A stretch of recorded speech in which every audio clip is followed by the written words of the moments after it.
Bismillahirrahmanirrahim. Assalamu alaikum wa rahmatullahi wa barakatuh. Balamusizzaako basebo ne banyabo amanya ne dobozi nze Ibrahim Mukasa. Tuli ku Extra Digest mugoba nsonga. It's a beautiful Friday. Excuse me, eranga buli Friday tubeera ne Haji Muhammad Kamoga okuva mu Kamoga Property Consultants Limited. Tutunulira ensonga ezikwata ku ttaka.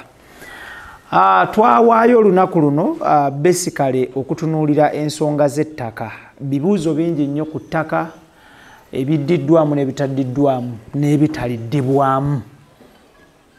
Bwe kiri?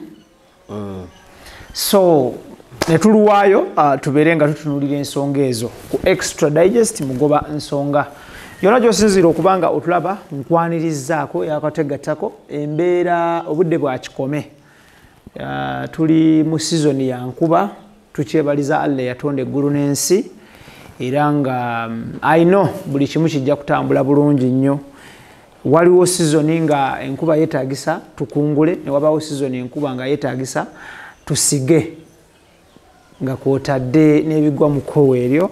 Abali mu kulima oba abalimi kyenjogerako mu kitegeera. Of course abeeganya enkuba be bavubuka abasibira empale mu bifuba ne bajja mu stenseni okweraga. Bagamba nti enkuba ebateteganya okuzannya ludo n'omweso. Naye awatali ekyo abalimi n'abafuna mu kulima tubeera tugamba nti etonye gwake tukungule bikale tutunde. So abeeganya enkuba be bavubuka abajja mu stenseni nga bwe nkunyonnyodde okusibira empale mu myoyo wano. Ne batandika okunyumya Arsenal nga bwe yakubye Man U, ne Man U bwe yakubiddwa Liverpool, ne Chelsea nga bwe tatwala ekikopo, nga kwotadde n'okunyumya olutalo lwa Russia ne Ukraine. Zemboozi ezibeera mu stenseni ku makya n'olweggulo baabasiika wali chapati nga abavubuka bayimiridde ku mabbali wano babinyumya naye nga omuddo gutuuse paka ku mulyango tebasaana kulima awo. So twaniriza enkuba era twagala enkuba era tusabira enkuba etonye nnyo ate gwake tukungule. Owekitiibwa nkwanirizaako ku show. Nsaba obuuze ku balungi abatulaba. Abatulaba mwenna nsanyusa nnyo okubeerako wano olunaku olwaleero. Tuli basanyufu ddala okuba nti batweyunzeeko, baba nti bafaayo ku message etubawa. Tumanyi amagezi ge tubawa gabayambako kinene nnyo swala zino ez'ettaka. Amanya nga bulijjo yenza Kamoga Muhammad omu ku badirector ba Kamoga Property Consultants Limited company gwagala ntunda ettaka tulabanga ebyenjawulo. Ng'ojja kugula n'okutunda ettaka, kampuni ya Kamoga ekola ku documentation, ekola ku biwandiiko by'ettaka, oyagala kupunta ttaka lyo, oyagala kukyusa byapa, oyagala kukola transfer. Kampuni ya Kamoga ekuyambako okukola ku nsonga ezo. Tunda ettaka mu kibanja mpola. Kampuni yaffe ettaka eno ya Kamoga yitena kujja mu gw'ettaka. Ensonga kano zaali nzibu nnyo nga abantu bazita enzibu, baziyita by'abadokita, by'abalooya, by'abayinginiya. Twajja mu bizinesi ettaka lino twakifuula kyangu nnyo nti at least omuntu amanya nti omulimu ettaka mwangu. Omuntu waffe asindika ekigaali, avuga bodaboda, avuga taxi. Andi masizoni ya kasooli asobola okumanya nti asobola okugula ettaka naba n'ekyapa ate mu mannya ge. So omulimu gw'ettaka twagwanguya, wali baguyita omuzibu ennyo ntugwanguya. Soza omuntu waffe wa bulijjo, omuntu waffe ali bwali ku kyeyo, omuntu waffe ali mu kiyumba asobola okufuna amagezi agawamu agenza okugasiza ddala mu nsonga z'ettaka. So twavaayo tujja twegatte ne Extra Digest mugoba nsonga ofune mu ttaka, ofune message watasudde ssente ogende wa munnamateeka abamuntu otyayo n'okutyayo. Amagezi jagafunyawo nyini wooli kyotategedde osobola okuliwaininga n'osooka n'odda advance mpola n'owuliriza nebanga osobola okumanya ensonga zino nga zikwala ku ttaka. So twebaza nnyo nti mutugoberera ate ne message mutuwa wasimu nga mutukubira nga mutuzaamu amaanyi nga tugende mu maaso tubongere. So tubanga tujja kweyongera mu maaso n'okubaweereza. Tubetondera tubiike wedde tewali nammwe mukulu yali agenzeko Isirairi ku lugendo otukuvu tusobola kubeera naye naye kati yakomyewo ejja tubira bibajja Isirairi. Tusokerawo Isirairi wabadde Israel yali nnungi nnyo nebaza Allah eyatonda eggulu n'ensi eyansobozesa okutambula obulungi okugenda obulungi n'okudda obulungi era kwali kwagala kwe kwali yali nteekateeka ya Allah eyansobozesa okufuna visa eyo neŋŋenda n'enkola byenkola n'enkomawo though abamu abeefuula okubeera bakatonda abategeera ennyo eddiini babira bakifuula nnenge mubeerayo eyo mwagala tegeera nnyo obusiraamu n'okusinga abaabuleeta mwagala nnyo tegeera obusiraamu n'okusinga abo ababupracticinga so abantu abamu bakritisayizinga abamu baali basanyufu okugenda kwange abamu tebabitegeera abamu byabakwata kamu tebyabakwatako olwotunyumiza ndowooza so yembeera eyo naye nga alhamdulillah twatambula bulungi haji twatuuka bulungi netuvaayo bulungi tetwafuna buzibu bwonna netukola bye twakola netukomawo era nja kuddayo era ŋŋendeyo era nzirireyo ddala emirundi mingi kyennebaza Allah kiri nti visa gye banteeramu mpanvuko ate abamanyi ebya visa bweba mpanvuko ne bateekamu akagambo multiple entry oyingira bwofuma nga bweyagala singa bweyagala so yembeera eyo Allah of course yali mu bintu bino byonna ne bitambula bulungi mashallah so yembeera eyo olunaku olwaleero of course eyo nga tuvudde tubeetondera obutasa facing the other Friday banga banku ya masimu mangi tukulayo program tujira we are so sorry ibra taliwo so waliko mao inshallah ako kachi mugadi bwaliko mao okosaji nagenda ngera nino okudda era nenkomawo bulungi nnyo era Allah yabikola byonna buli kimu sindowooza yo gwanyiige nnyo lwaki nagenda Isirairi si kwagalako si nteekateekayo si gwosalawo otegeera because era Allah yakusobozesa okuteekayo comment eyo embi naawe ateekayo ennyundi era Allah yakusobozesa mpozi kirala saba okuyozayoza abasiraamu mwenna bali bwezigula omutuufu gwa Ramadan tuli mu nnaku 10 ezisembayo nkulu nnyo ennaku 10 zino ezisembayo kati bw'oba obadde nga odduka misinde bagiyita final lap ye stage y'akamalirizo akasembayo kama amaanyi mangi ate abasinga bulungi bagayadirira wano alabanga emutamye ennaku 2 azimazeeko n'atawula teziggwako wano tongeramu amaanyi mangi nnyo we bafunire okutendewalirwa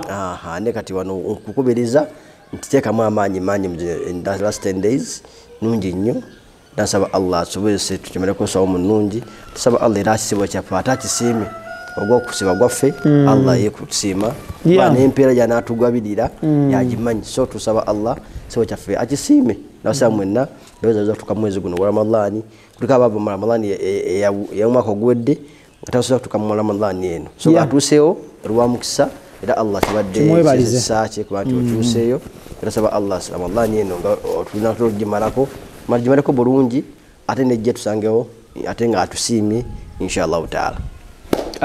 That is a very good message. Nungi nnyo siyinza kwongererezaako wadde okutoolako okujjako okugamba nti thumbs up. So olunaku olwaleero of course every Friday twagiwaayo tutunuulira ensonga z'ettaka.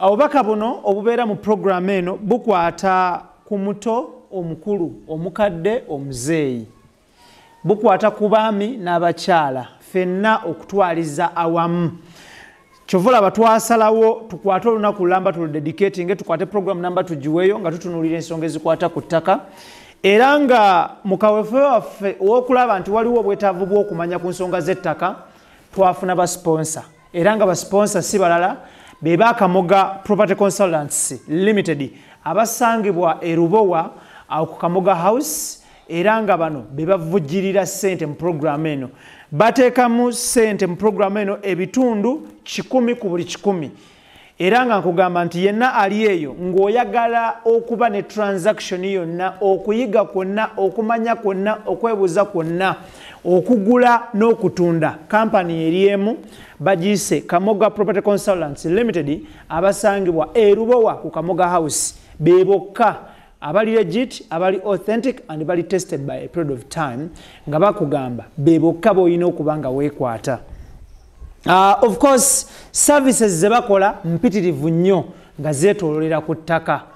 Soogera ku ttaka ery'okuyola n'oteeka mu mukebe n'oteeka waka ku muzigo oba ku nnyumba yo n'osimbamu ebimuli. Twogera ku ttaka eritamuvinga.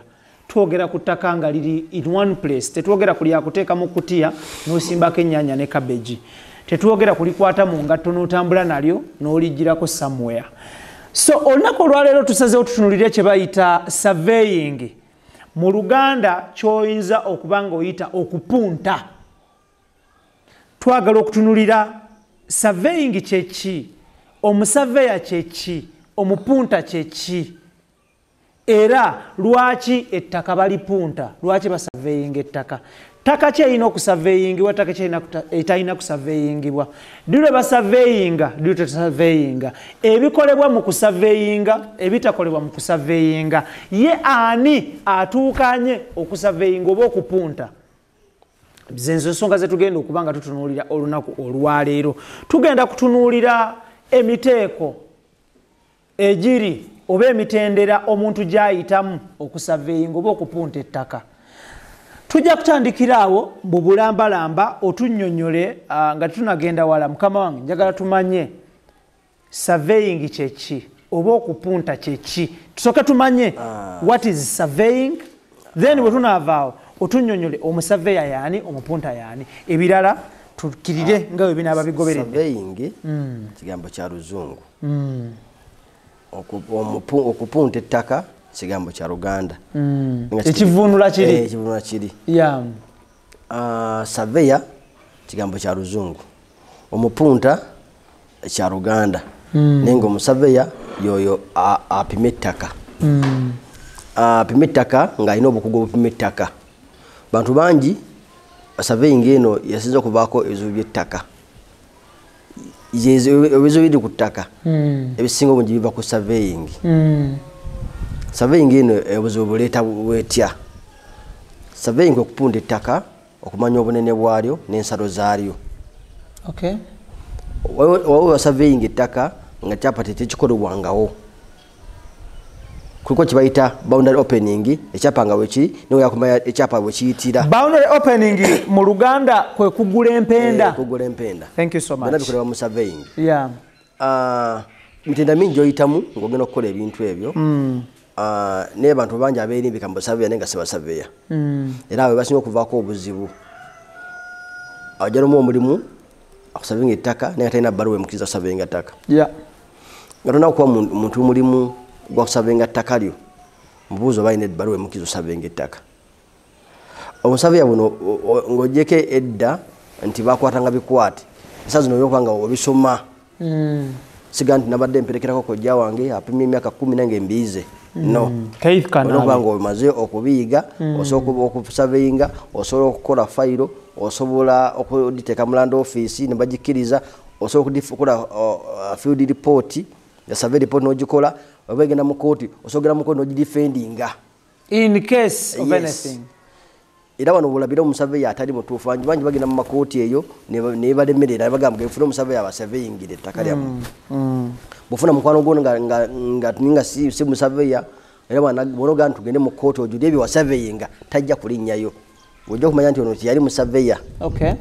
Bamugamba nti njagala kupima ettaka lyange naye mulimaliriza lipooti onkolere lipooti tugende mu kooti. Wagamba nti sigenda mu kooti, manyi kimugenda ogenda mu kooti talina empapula zimukkiriza surveyinga ttaka.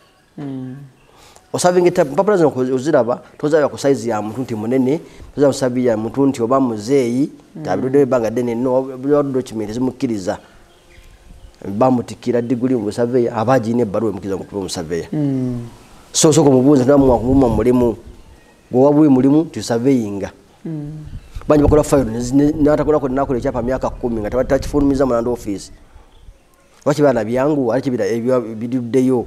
Musabe yangu koza nga yakechize kizibu. Yeah. And office file yagikwata, yagitwalayo, ateka mu office ye n'asirika.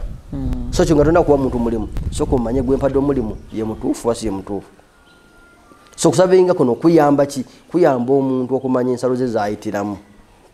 Kuyamba omuntu okumanya nga agera kukuda ekyapa ono savinga ettaka. tozaga nti gundi yafuna ekyapa yasevinga ku ttaka bwe ttaka etasaveingibwa ettaka nga lya bibira ettaka nga lya ntobazi ettaka liba lya government bitunza bifunako byapa ate lya bwannannyini babisavenga well nibanga government yakolaki yebirina era olulangi basazamu ebyapa bafuna ebyapa ku ttaka ly'ekibira bakoze olukujjukujju bebasazaamu enkya n'eggulu so nga tonaba okugenda mu survey kyogo manyi anagira okusavinga ettaka lyo era lisaveyingawa process gyoyitamu nga osavinga ettaka ery'omuntu kinoomu ekyobwannannyini ate si process ate si yemu ng'oyitamu osavinga ettaka ate erya gavumenti kiyite public land public land kyeki public land ettaka lya gavumenti nenga terina kyapa nenga waga muntu kubifunako n'ekyapa process zoyitamu process ndala bw'oba olinako ekyapa ku ttaka lya public land waga kufunako ekyapa ogenda mu kakiiko akatwala ettaka ku district then koneka wandikira akatwala ettaka ku kyalo oba kugomboola bweta land committees era committee ejja kujja ku ground erabe banneighbour ogiraga ettaka weriyitira bufuna omusaveya wa gavumenti buli district eba ne saveya owaayo era bwogenda ku district basobola kuwa omusaveya waabwe asavenga ettaka si buli omuntu ayinza kuwa omusaveya atalina mpapula bo bana basaveya abali certified surveyors saveya bajja mukkiriza bamuwe ebbaluwa ajja savinga ploti yo ettaka lya public land okubanga ettaka lino ng'olikolerako sigamba ajja kujja opima ettaka ly'abantu lyotakolerako lyotabeerako oyagala okufunako ebyapa kati babeerawo nga bamanyi sigwe nanyi ttaka ate obeeyoga nti nafunako ekyapa wano wakifuna otya nga sigobera ku ttaka olina okuba nga olinako ettaka ekibanja then land committees bakole report babuuze banneighbour bo ono alinako ekibanja kino kiyite no gyatuyisa neighbour baabo bajja sayinga ku forms ezo eziconsenting oba ezikkiriza ddala mutuufu ono alinako ekibanja kye ogenda masiro mukolera ekyapa bajja genda mu maaso bakole print bakole basasule emisolo za gavumenti bakuwe ekyapa ekyo kutulaka lya gavumenti bwe kityo bwe kikola land committee kakiko ino okujja ne kakonfaminga then ettaka lino ery'omuntu kise kinnoomu ye teyetaaga kuyita ate mu ebyo kasaba nga alina sente ze agakusavinga ttaka alina abatuuze be agakubawa byapa ye agenda afuna omusaveya yabisoma n'abatafunye wa gavumenti yo yabisoma najja nasavinga ettaka eryo. Tuli ku Extra Digest mugoba nsonga it's a Friday tutunulira ensonga ezikwata ku ttaka era nga tukola n'aba Kamoga Property Consultants Limited abasangibwa e Rubowa ku Kamoga House awo Ntebe Road wojja okubanga obasanga tutunulira omulama gw'olunaku olwa tutunulira okupunta ettaka oba surveying onyonyodde ettaka lya gavumenti dirwe bali surveying nani ali surveying era lwaki bali surveying nonyonyola anti government surveyor ya surveying ettaka lya government in most cases ebisere bisinga buli district ubako surveyor ali qualified and certified njagala tutunulire ettaka eitali lya government lyo bwannannyini takalyo oli oboli di omuntu lwalina okusurveyinga ettaka lye era lwaki aba ali surveyinga omuntu okusurveyinga ettaka lye buli lwafunye obwetaavu niwagamba mbu buli mwaka nja disurveying eryange teryagaana kubanga olina sente zo surveyor jamuleeta apimiti ettaka lyo buli wowulira nti oyagala osavinga ettaka lyo teryajja kukugaana so ati mu mbeera eyo gwe kasoba nga olina ekyapa ku ttaka lyo wowulira nti oyagala olina obwetaavu obusurveyinga gwekiriza okusavinga ettaka eryo provided otegeeza kukuba neighbour bo kikyandibadde kirungi kujja osavinga ettaka ntotegeeza ku baneighbour bamanyi biki byogenda okukola wandikira LC ogiwandika ebbaluwa ngenda kujja nsavinga ettaka wandikirako RDC omutegeeza ekyo kikolebwa ku muntu ng'ayinza okuba bano ba Besent landlords kuliko bandi Besent landlords nga ettaka tijjabeera ettaka si gye libeera ettaka liri mu kitundu kirala naye mu kitundu kirala naye nga yandeetaaza okugenda osavinga ettaka eryo kyamaye kinyunya okusooka okufuna omusaveya omukugu era nagenda wandika district n'abategeka ngenda kusavinga ki ettaka bo ne bamuwandika ebbaluwa ne bawandikira ababo ku kyalo bawandikira poliisi nga babeerawo ng'agenda kusavinga ettaka lwaki akwakola ekyo nesinga okufuna obuzibu bwonna kubanga abettaka buli omu abitegeera bubwe byobewulira nti omusaveya bamutemedde ku ttaka omusaveya bamutidde ku ttaka yiba nga azze nga tabategeeza abakakiiko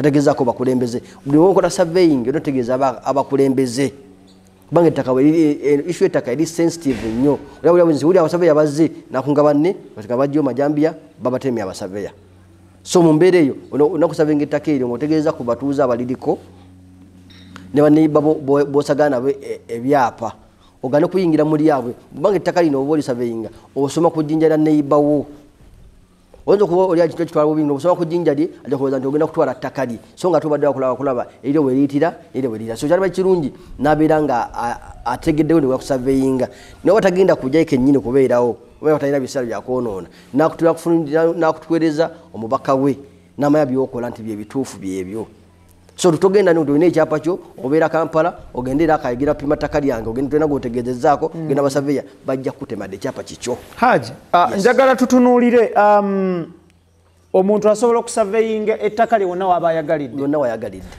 budde ki misana si kiro tokkirizibwa osavinga ttaka kiro kyabulabe Totuna bokola biki munzikizo okola biki bokola bituufu ono budde bakumanya sawe mpaka sawe moya kaongeza budde we buli bunjao lwacho je kiro oyisemu ka mashini okatambuza tegeza byokola oba tsobeka kasabulungi savinga ttaka ebudde nga bwamisana tegeza abakakiika abatwala ekyalo ekyo okulo savinga ttaka tegeza police eyo mu kitundu ekyo na savinga ttaka byo kumpapula zo Tojaga nti one ttaka lyo kulisavinga tulina na kyapa kyalyo bananyini b'ettaka tubulabira ku kyapa land title eraga bananyini b'ettaka era oli watalina kyapa raga nja savinga ttaka lyange abanyumya mbonyozi yes so ino kubanga olina ekyapa kyopa president ya mubalaja wawandikira aliya ngina kujja savinga ttaka lyange poti namba bweti boko namba bweti bwako kopi y'ekyapa babanga basigala kyo genda okukola sono Jamie sana tojja kirondo kula kupima ttaka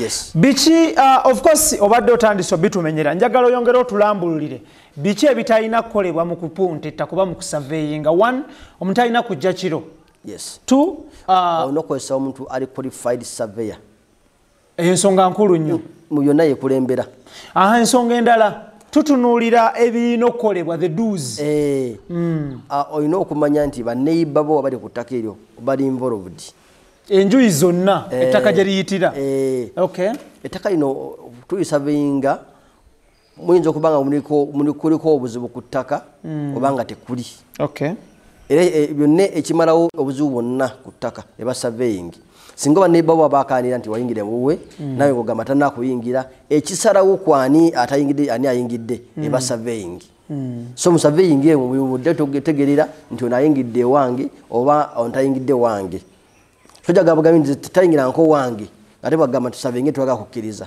yes yakye singo bunje kyala abantu mu kooti abune court order bajja balipime ba kooti kaseera gire kyaligo kyonna yo tuyinza kukijemera wacheka kyese mu nkola niyo kyinzo bagamba ndi mufune neutral surveyor surveyor atajja kwekubira mwe mwaita surveyor nga je azamu koochinze buduka wali no yise kiswa awo kubawo mita nga 8 kuyingira eri gamba ti kyange abatai qualified atali mutali mukugu nibo kwesa nkusabya nga mukugu tainza kukiriza ebyo mukwesa nsobi banga manya ensobi gyakola enzo kuleka I know defending a mukoti anokola report survey report nagera navanga so kujiwayo so mu mbeere eyo togeza nokwesa omuntu owekibogwe atali qualified watalina baruwa emukiza pima ttaka bangi bwe bali bapima ttaka bangi bwe bagamba nti bakola ku by'ettaka bangi bagamba nti basaveya naye ng'omugamba nti empapula zikulaga nti oli musaveya emboozi ajja kuba ogisazeeko tajja kudda banga tebalina empapula zibakiza surveyinga ttaka eryo tebasinza okuvaako obuzibu mu by'ettaka abo bayita abasaveya naye nga si basaveya baddala abati yayisoma ye nga wazana madde mberekerako kojja wange emyaka 10 nawe kanga mbikutte manya bakola mu land office nabanga yakutambulizaawo so funa omuntu ali qualified pima ettaka nga pima misana involving abakakiiko bategeeze tubayisa mu maaso onzo bango ine ettaka yeso ine ebyapa byo ina muga oli mugago ine ebyapa tukemebwa kuyisa mu wakakiiko mki oyo goyisa mu maaso ayinza okulemesa ettaka lyosuubira badde liryo lirukulema so kati undi kitemu ekitiibwa yakunga baki abatuuze be babeerewo ng'okola omulimu ogwo bw'oba ng'okola omulimu nga mutuufu lwaki ojja ekiro jangu emisana obategeeza kyogenda okukola osobola kuba mu meeting oba sensitizing eki kyogenda okukola papa soil surveying mpima ttaka lyange kulaba gye liitira mpima ttaka lyange nabe abalituddemu mpima ttaka lyange oluvannyuma ngenda kukola ebyapa mwegule mu ttaka lino abo bamenyera nsonga bategeeze babere part of the survey otherwise ona bato tebali part of the survey tojja kubikolayo tona wane ekyapa kyo ojja kubeera nakyo Kampala nga tosobola kulinnya ku ttaka eri banja balina ebyapa naye tosobola kuligira mu ttaka gye liri nga ogala bugenzi nti ettaka lyange nga nyumya mboozi so olina okuba involved ne bano abaki Haji omuntu nga anaagula ettaka akkirizibwa okujja okulisurveyinga nga tannalisasula lwaki nedda bwoba ogamba byemuguza bituufu muguze muwe ekyapa mu plot number mu photocopy ekyapa agenda aliyugula empenda agule kyamanyi wano mukugula ettaka ndi mukuligula oba oli mukuligula oba omuntu yenna ali mukugula ettaka surveyor wani gwe tukozesa atunda oba agula kisinza muntega gye mba mutegeraganye mulimu ojja okugenda ogula ettaka nga ebya surveyor byonna nga yabikolako dda nga yasavinga edda n'ebyapa nga yabisalasalamu dda webiri ku tebo omuwa sente ezo atwala kyapa kyo then gumusurveyor gwofuna ufuna owuwo ajja konfaminga bino byapima mu kyapa kino kyamuguza byebituufu ebiri ku ground gwosalawo noga nti nja kufuna surveyor wange yanagaki yegasaba kulaga nti obinakulaga obuyinja we buli ogwange nagukola dda nagumala then oyaga konfaminga byenakola nti byebituufu funa surveyor owuwo kubanga ekyapa oba okirina kwagenda okukolera tuwadde mufuna omusurveyor owuwo nadamu nakupimira kati ekyabakola boundary opening tata okusavinga bupya nti adakola ekyapa kirala kipya byapa byaba byakolebwa dda abajja sino kyomuwadde empenda zezo zennyini weziyitira onene obuli ku ground obuli ku kyapa uli kabine ttaka ground kirala ekyapa nga kirala yes so alina okusobola na finding out on his or her cost ku sente ze nibagana dadi pima buli mwezi bwe muleka pime kubanga ki ezo sente zabayonoonyi yes muleke akole kyayagala ku ttaka li kasaba nga ine ekyapa kye akkirizibwa okulipima kubanga ne land office okumuwa olukusa olupima ettaka esinza ku kyapa ani research proprietor apima ettaka eryo ani land office gwemanyi aye nga tonna kuga nti oli omuguze g'ettaka lyakulipima land office emwogerako ki emwogerako nga current owner era nnyitaka eryo nannyini lyo oba yaliko nannyini mulimu abenyumya ttaka lyaleko eryange sazo ani land office gwemanyi kyekikulu mu byettaka mulimu abatunda ettaka ate namaana akola ki naagala wayeefuule ettaka birikula ssente buli mwaka etunda emyaka 5 giyise kati lyatunda $5,000,000 liri $2,000,000 kaga yeefuule ettaka lyaliko eryange nalose sawo zino okyaliyo oba tokyaliyo webanga lyakyuka nga yogamba nti ettaka lyakyuka oga nti waliwo obutakkaanya onasooka genda mu kooti kooti nebazikibawuliriza newuliza sayidi yono yo nebasalirawo netoga ettaka lyaliko eryange bakusaba ekyapa kiriddawa tosaba kipresentinga owoza kimu lyaliko eryange emyaka 10 giyise then oyaga olikomawo okupimya nga tolina kyapa onasobola kati kudda mu kooti libojja okujja olukusa olwokuddukiriza okupima ettaka njagala tutunuulire bugazi ki obw'ettaka eri surveying waneeta surveyingibwa the size of land that should be surveyed or not surveyed lyonna lipimibwa neziba decimal 3 decimal 3 ze futi meka katini nga olaba awagenda akanaala awagenda oluzzi naye bali surveyinga n'oluzzi waliwako ekyapa mu mbeere zabujja nti akapa decimal 3 tekafuluma bakulimba kafuluma decimal 3 kafuluma akapa naye kafulumye ku nsonga ki oba otaddewo oluzzi lwa community wakoledde ttaka lyo taze musaza mpadde ki luzzi oyinza bajja kujja basurveyinga akantu ako naye survey mu ripooti yajja kiteekamu ti luno oluzzi lwa community kiri ku district surveyor okujja kukonfaminga surveyor byayogedde mu ripooti ye decimal akapa tufuma ka decimal 3 noluzzi oba si luzzi najja nakonvinga nti luzzi nakapa kutupimye decimal 5 katini naye kakanaala oba kamaski ye mulimu gwe kujja konfaminga kana akapa katini bwe kati lwaki kafuna ekyapa ddala kituufu kalongote kaliwo oba sekaliwo so akapa katini yako decimal 3 decimal 5 decimal 6 kasabine nsonga kye kasurveyingisibwa era district surveyor yajja kujja confirming surveyor byayogedde mu report ye bebiriwo basi bebiriwo bonzo bango mulimba bantu bangi balimba mu report zaabwe nenga kyayogedde mu report kirala ekiri ku ground kirala so yo kujja confirming byomugambi byebituufu basi byebituufu bwebanga byebituufu twali buzibu teriko ganti ujja kumusabinga takayika 10 ika 2 oba poti 10 kwa 5 yokka nekana katini kasa vengi bane nsonga je kasa vengisia ontegede bulungi yes okay tuli ku extra digest mugoba nsonga Ibrahim Kasage manya gange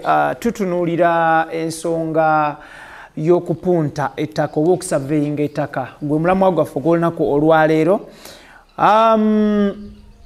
njagala tutunulire omuntu asobola okusinziira e Bulaaya na delegating omuntu agenda musurveyingira ettaka lye amuweereze results lwaki ojje Kampala mbu surveying kwete okuva e Bulaaya ojje wano dde yes kasobola okufuna qualified surveyor asooka kujja napima ettaka lye bulungi nga toliiwo buli kimu ekigenda maaso ng'okimanyi essaawa zino babigonzaamu muzungu yabigonza tekinologiya muki mungi kyofa nti akusindisa kukola wa bamanyi okusindika bupini awo nyini wapimye nasinza kabi nomanya nebiriwo nebonowane neighborhood ebiriwo nomanya amayumba gaitoloddewo wafaanana watya kikiriwo essaawa zino eddyo oli ngaali mu America asobola okumanya ettaka lyomusurveyingidde lyeririwa asobola okukimanya yes so ade taliwo asobola okusindika omuntu namusurveyinga nga taliwo naba ne asobola okumanya bituufu nenga kyalina okumanya gwasindise nga ali qualified kyekikulu kyabona yekikulu niwabanga waali nga gapimiza omuntu atali qualified bapimete biba bituufu ne gwasinza okukola omulimu ogwo ye mutuufu bwe twali tutandika gye buvuddeko watunnyonnyola ku buyinja obwawula ettaka Maxtons yeah obuyinja buno n'otunnyonnyola nti bangi nnyo babusima bangi babubba bangi bagenda wansi we bacekinga balabo beriyo ekibulimu naye teri kyamaanyi kibulimu njagala otunnyonnyole akayinja ako kakwatagana katya ne mashini eno ey'omusaveya gy'akozesa okuba nti bwe kabeera ku point X n'atunuza wali kazuula wali akayinja akalala unlike ejjinja eddala lyonna unlike omuntu ng'afunye kapeva n'akayimirizaawo kati obuyinja obwo kakulaga nga bakita Maxtons kamaaka n'akayinja kati kaba kakulaga point yennyini kati busavinga kino aba ne measurements ba distance ziri ku kyapa amanya nti kasitamba kayinja kano ino tambula mita 30.2 kwe kayinja akalala era n'oba wakakyusizza nga wakateeka 0.5 agamba wakati mbakakyusa nga tobakakyusa so n'oba wapima ettaka lino n'okyusa obunyabi bamusabya baba asimbi omala ebisero byabwereere manajja ne mashini agamba nti aya bakateeka wali mu mita 2 okuva wano kalina kubeera wano so byagendako omusabya ng'apima abe bijja ku kyapa distance eri ku kyapa ye yemuwa kiri yesa nokaluka muyambu nti oli yasooka opima nga tonnaba before you're coming here yakoma ku kano n'akateekawo kamuyamba buyambi kuteeka ki kutegeera nti wano point eno yogituusewo kati watuufu naye nobanga okasigudde nga okagyewo wekalina okubeera n'okwongezayo mu maaso oba n'okagirawo ddala era awo nyo wajja okusimba ekyuma tobula bwe agamba nti abasaveya balogo tiyaliyo nga bapima ettaka lino naye ategedde atya naye akamulagiridde tajjanga abantu bagamba batya abasaveya balogo ntumiddeko keiskanali ani yamubuulidde ndakayinja kali wano ye yakakwese kalikoliko n'ettaka tokalaba naye ate wati yagize n'akalabira ddala bw'ati tabeera mulogo naye jasi akuyinza ku kyapa aba yabisoma kiga nti olina okufuna omuntu ali qualified yasoma yakimanya agamba tambula bigere 8 ku kyomwenda we kali temusima mwatambudde mupapa wano musime wano nga tagendanga nayo tabeerangayo naye wakuba nti obukugu wabulina ne distance ajayo ku kyapa gyeriko mukabira mukasangawo ne baba akajagano mwakajjawo so baba simbi akayinja awo mwampuliriza tokyusa kayinja obo malisewo yabwereere era ojja kujja gambe kayinja kali wano era wajja okukazza so tekayinawo kyabugaga kyamaanyi kikalaga nti waliyo obugaga mu nsi wansi gye kabeera eyo kayamba saveya n'abaddako mu maaso nti wano distance bwe yakoma otekawo Maxton eyo so mu mbeera eyo tekaina nti kweseemu kwanguyiza musabe ya mulimu ne baneba kumanya kubanga akagundi kana akayinja bakayita nampa wengwa kati nanyi nebawo akagabanako nawo kagabanako sasa si kirungi kuzimba kikomera kyo akayinja nokazimbira mu kikomera munda tikaba kako obe okoze ensobi obo zimba kikomera kazimbo kalekeki okaleke bwerwe kikomera sabe anajja akasomeko agende nona kazimba mu kikomera munda ojja kugulawo ngeteeka bajja konkona gate wakasibira munda nanti wino kujja okoti ogulo balabe kayinja ako sira kajja nobo ongoye kudde wakayinja nokateeka wabwe wakadera kubeera sabe alijja myaka 10 ejijja maaso jaga nti wachusa akayinja bola wakayina futi 2 wagani ategedde ati agati yaliyo ngakula nakakula kiro ebimubira ku kyapa tokwesa amagezi go anti kwesa olukujjukujirungi okyusiza akayinja sabe ajja kumanya lwaki kubanga ekyapa kijja mulaga yes tonya bisirawe bingi nnyo okula obuyinja obukyusi tokyusa buyinja obwo kubanga boba buyambako kwa sabe yabano so sabe yono ekimuyamba okola omulimu ogwo kamwangwiza nenga tekayina ngo nti waliwo yebegayibika kweseemu. Extra Digest mugoba nsonga kwe tuli is a Friday tutunuulira surveying oba okupunta lwaki omuntu yali badde yeetaaga okusurveyinga ettaka lye ye lwaki kyali badde kyamakulu nnyo okusooka okusurveyinga ettaka nga tonnaligula era biki by'olina okukola ng'osurveyinga biki by'otalina kukola ng'osurveyinga ettaka ani atuukanye n'omutindo mu kusurveyinga ani atakkirizibwa kusurveyinga ebyuma ebisurveyinga byanjawulo waliwo ekiyimirira nga ekya kamera stand waliwo n'ekyala kye bakwata ennaku zino nga pipe eriemu science aliwa technology yabireeta byonna abasobola kupimisa nkoba tetulina na byuma naye technology agenda akyuka kati azze ne ku masimu kati batumira ne ku simu basurveyingira ne ku masimu najja natambuza na simu bwati naba nga kumaze osimu eziri accurate technology eyo nga bazindina yekasapinga coordinates kyekikulu obettaka coordinates kyekikulu yekati ajja kujja coordinates ezenyini weziyitira zijja bwaziteekamu bwati ejja kugiraga box obwo sigala ajja kujja apime akabox kamu apime awandike ekitabo anyema abumuze muri kasapinga coordinates kyekimala yajja pima atambule amala abo yiwemu mu computer ejja betanga bona babutambuza so technology agenda akyuka era wala bali omuntu nga jopima takanene nga najja narokoba omanyo oyo akyali wala nnyo analogu tanakola mu digital era byakola byonna bajja bimudisaamu wana bala file nga jibajisa mu lukoba eyo bajja mugamba return to field dayo bapima si bituufu yakozesa lukoba zimanyi omusana gwaka lunaanuuka omusana bwanga tegwaka telunaanuuka so bwopimisa olukoba jazisula distance ki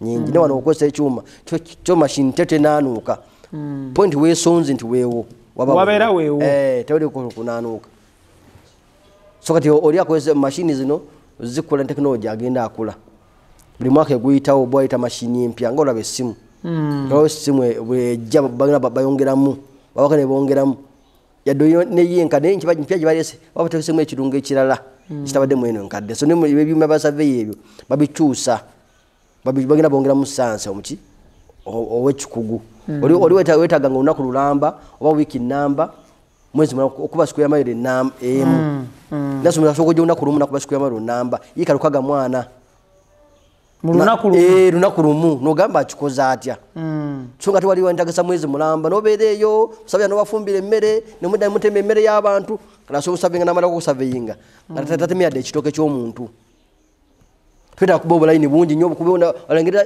layini mpanvu nnyo bweteetaaga kutema mmere ya muntu ayitamu buyisi nga talina kyatemye nakimu naye nga tomulimu gwakoze gusinga oyo atemye emmere oyo atema emmere abaga mutekemu emiti mingi ayagala atekewo nti akoze nnyo alina kyakoze ekyamaanyi naye nga basically talina kyayongeddeko kyamaanyi nnyo ga nti alina omulimu gwako oyo ogwamaanyi nnyo machine kyekola simplifying omulimu ate nga guli accurate Nojja natema omunyoro olunagamba muteme mukunganye emiti mutereze ninga laba nga akoya bukoya baki bafunye omuntu omukugu asomya siku yamalo namba ikalukaga mwana onakulumu ate muno mugwakoze kaguli accurate ngano waleto mulala jagamba tugu yakola gwego so gwe chokola funa omuntu omukugu mu kupima ettaka ajja kola omulimu ogwo nawo osime.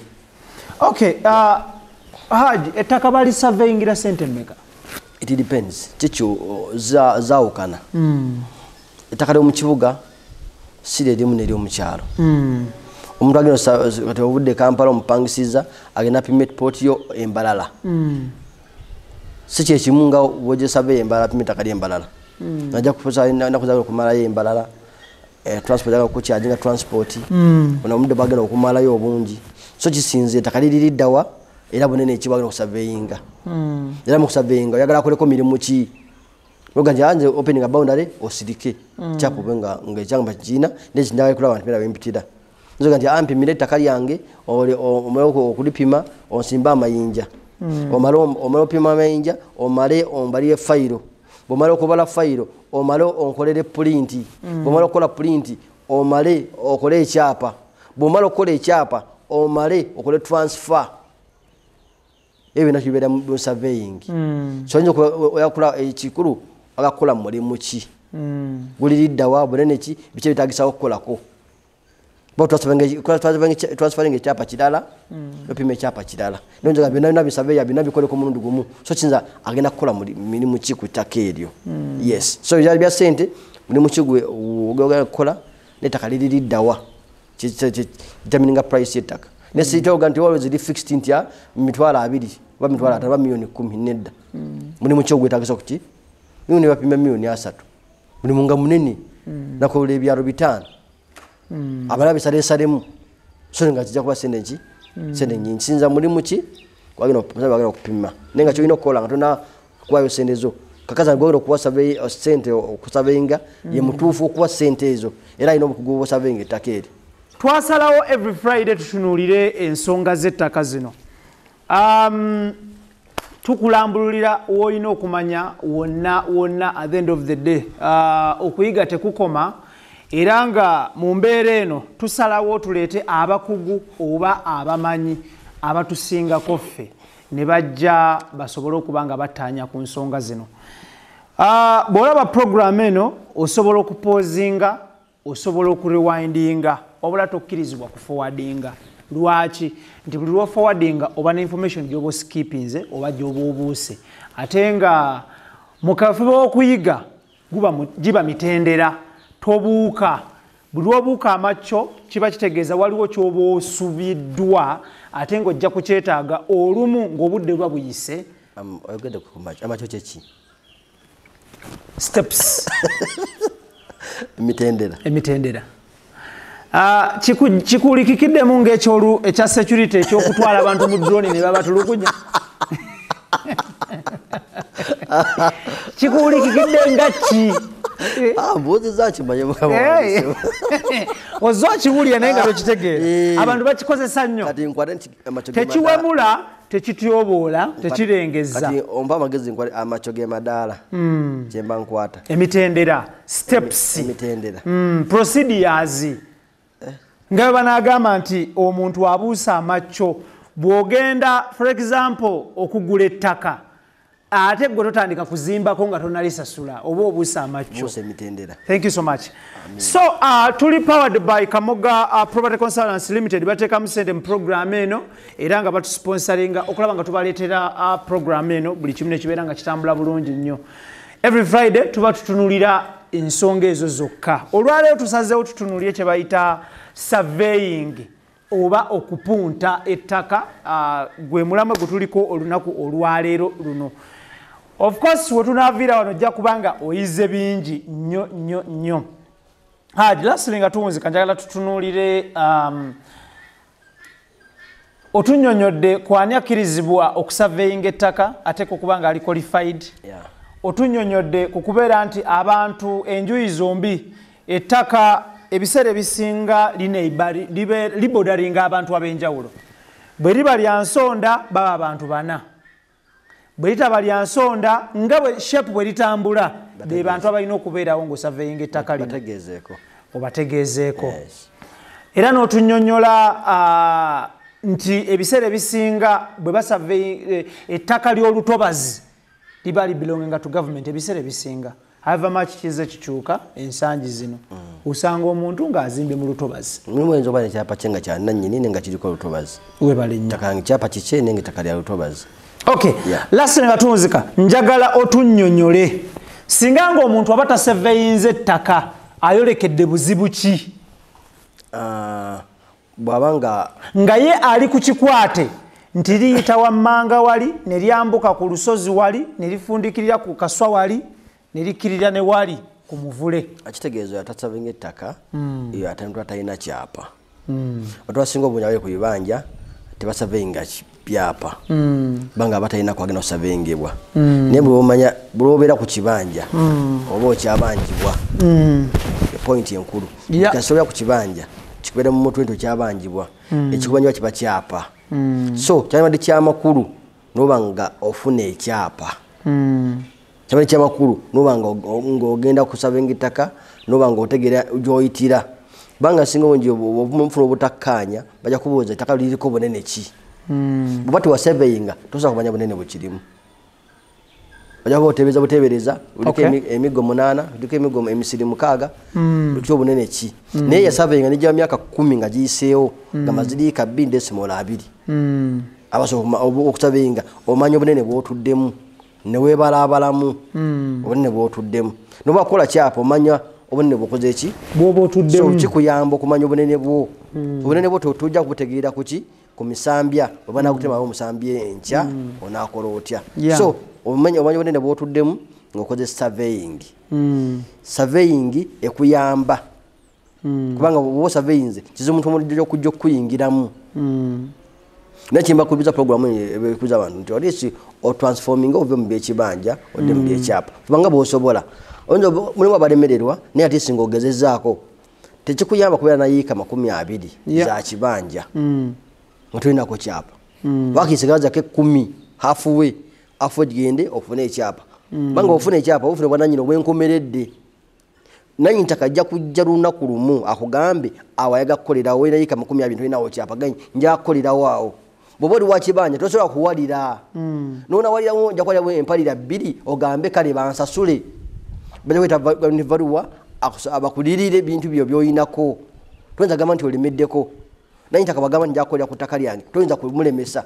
kyoyinza okulemesako ekyamaanyi ennyo ogamba nti bansasulire sente nkoze eki naye nga nemukusasula sente oba ojja kuvaako so its better noba nga ofuna ekyapa bw'oba tafuna kyapa olinako ebijja bajja kujja bagenda nanyi ntaka yaga kukolerawo mirimu gye gwe kyojja okwogera ekyamaanyi ennyo kuliyiririra naye nga toli waba alina ekyapa kye tutujja kumugamba situnda tajja kudda nekyapa kyange oyakungula nesitunda embozi ejja kuba ekomyawo okujja ku gavumenti nga yakukolesa ettaka eryo obanga eyisawo kkubo projekiti zaayo awo osobola okukkiriza naye oba tolina kyapa manya tolina bwananyini bwankomeredde oba okyali ku ntoliza nannyini ttaka kino kigambo wekibanja nabanga ayinza okuba nga atakiwulidde bulungi naye oba tolina kyapa nejja myaka 50 nobanga jajjawo yagula ekibanja ekyo myaka 10 egiyise nga temulina kyapa muba mukyali ku kibanja ate okubeera ku kibanja oba okyabanjibwa ekibanjibwa kyekyapa so alina ekyapa walijja esaawa nagamba ono nja kukolerawo projekiti yange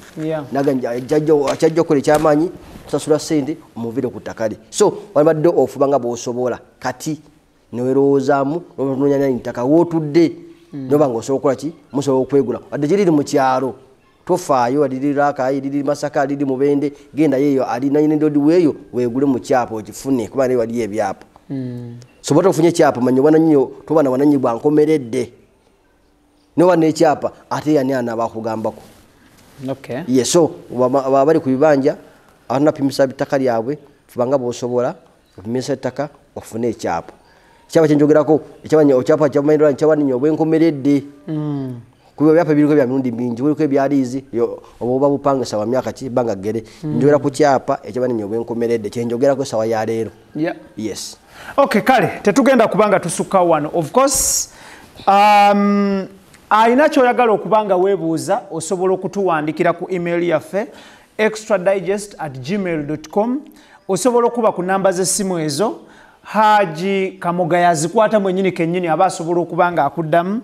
Naawe ali eyo ng'oyagala kusurveyingira ttaka, aba Kamoga Property Consultants Limited balina aba surveyors abatuukanye n'omutindo era nga bali qualified, bali certified. Naawe ayagala okusurveyinga ettaka lyo naye ng'oyagala kumanya okukirako wano ku bye tukusomeseza olunaku olwaleero, still osobola okukuba essimu. Ate nekirala Libra nti n'ettaka wano bati yaligula ku ffe. So kuli mu surveyingira. Wow, that is good. Njoba y'ekyapa kyo oyaga kutulaba mpera ze kiyitira tukola services toga ntakata twalibwa ku ffe okuyambako kusaving ettaka eryo. Yes. Okay. Kale, thank you so much. Osobola okuweereza ekibuuzo kyo ku email, osobola okuweereza ekibuuzo kyo ku Facebook page zaffe.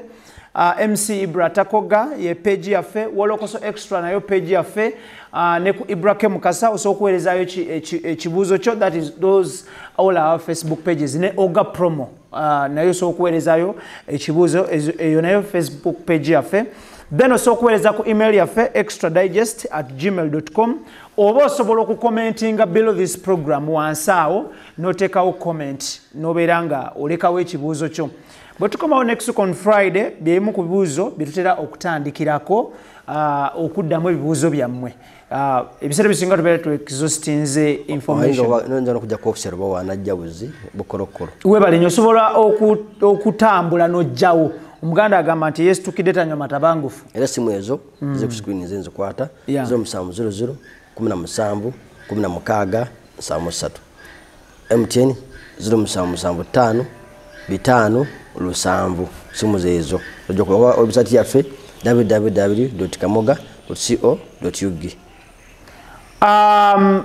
Thank you so much.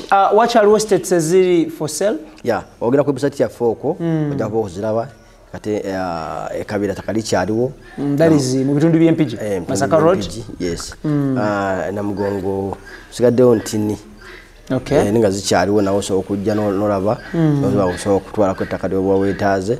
So oyo ojja okujja ku office wa Kamoga House ojja ne bakulambuza. Thank you. Kulambula kwa bwerere. Kale tweyanza nnyo tweyanzege. Ibrahim Mukasa gemanya gange kulwa Extra Digest mugoba nsonga tetugenda kubanga tusukawo olunaku lwaleero. Special thanks to Kamoga Property Consultants Limited aba sponsoring this show. Special thanks to Haji Muhammad Kamoga. Special thanks to the team. Idris Lukwago, Daniel Mugoya, Keith Kanabi, Anthony Senabulia. Then special thanks to the fan out there or the viewer out there. Alaba program ya fe. Neba clients bafe. Neba clients abagula plots mu Kamoga Property Consultants. Namwe mwebale nnyo mwebale ddala temujjango okwo. N'abo abagala okugula, you are welcome. Office nzigule okuva Monday to Monday. Thank you so much. Yeah. Mubere bulungi, Allah abakume. Assalamu alaikum wa rahmatullahi wa barakatuh. Nsigadde nze Ibrahim Mukasa, mbagala nnyo. Mubere bulungi. See you next week on Friday. Same time, same show, same people.